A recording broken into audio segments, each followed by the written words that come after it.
വെക്കേഷന് 2 ദിവസം വീട്ടിൽ നിൽക്കാൻ പോയപ്പോൾ കോഴികളിട്ട ബോക്സ് ഇതുപോലെയൊക്കെ സെറ്റ് ചെയ്ത് കൊടുത്തിട്ടാണ് നമ്മൾ പോയിട്ടുണ്ടായിരുന്നത്. ഒരു പാത്രത്തിൽ തീറ്റയും അതുപോലെ ഒരു പാത്രത്തിൽ കുപ്പിയിൽ വെള്ളം ഒക്കെ വെച്ച് കൊടുത്തിട്ടുണ്ടായിരുന്നു. വെള്ളം ഇത് കഴിയുന്നതിനനുസരിച്ച് താഴേക്ക് ഇങ്ങനെ വെള്ളം വരുന്ന അങ്ങനത്തെ സെറ്റപ്പിലൊക്കെയാണ് നമ്മൾ വെച്ച് കൊടുത്ത് പോയിട്ടുണ്ടായിരുന്നത്. അതുപോലെ പെട്ടിയുടെ അടിയിൽ പേപ്പർ വിരിച്ചിട്ടുണ്ട്, ഷീറ്റ് വിരിച്ചിട്ടുണ്ട്. ഇതൊരു തെർമോക്കോളിൻ്റെ ബോക്സാണ്. അപ്പോൾ അതിൻ്റെ സൈഡൊക്കെ ഒരു കഷ്ണം വെച്ചിട്ട് മറച്ച് കൊടുത്തിട്ടുണ്ട്, അല്ലെങ്കിൽ കോഴി അത് കൊത്തി കഴിക്കും വിചാരിച്ചിട്ട്. അപ്പോൾ ഇങ്ങനെയൊക്കെ സെറ്റ് ചെയ്തിട്ടാണ് നമ്മൾ വീട്ടിലേക്ക് വിരുന്ന് പോയിട്ടുണ്ടായിരുന്നത്. വീടിൻ്റെ അകത്താണ് ഇവരെ വെച്ചിട്ടുണ്ടായിരുന്നത്.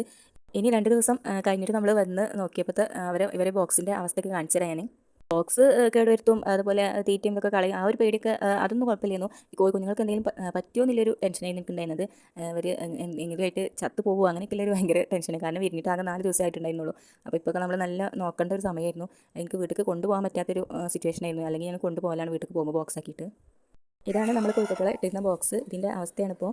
ആകെ തീറ്റയൊക്കെ ആകെ കൂടുതൽ കളഞ്ഞിട്ടുണ്ട്. അതുപോലെ പേപ്പറൊക്കെ ആകെ പിച്ചി ഇതാക്കിയൊക്കെ ഇട്ടിട്ടുണ്ട്.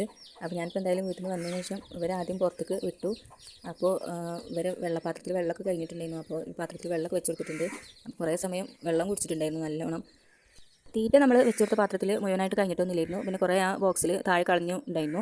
അപ്പോൾ തീറ്റ എന്തായാലും ഉണ്ടായിരുന്നു. വെള്ളം നമ്മൾ ആ ഒരു കഷ്ണം വെച്ചിട്ടുണ്ടായിരുന്നില്ല തെർമോക്കോൾ കൊത്തി തിന്നാതിരിക്കാൻ വേണ്ടിയിട്ട്. അപ്പോൾ ആ കഷ്ണം വെള്ളത്തിൻ്റെ അതിലേക്ക് മറിഞ്ഞാണ്ട് അങ്ങനെ വെള്ളം ഫുള്ള് കംപ്ലീറ്റ് ആയിട്ട് പോയിട്ടുണ്ടായിരുന്നു. എന്തായാലും നമ്മുടെ കോഴിക്കുഞ്ഞുങ്ങൾക്ക് ഒന്നും പറ്റിയിട്ടൊന്നുമില്ലായിരുന്നു. 7 ആളും നല്ല ഹാപ്പി ആയിട്ട് തന്നെ ഉണ്ടായിരുന്നു. അപ്പോൾ അത് കണ്ടപ്പോൾ തന്നെ സമാധാനമായി.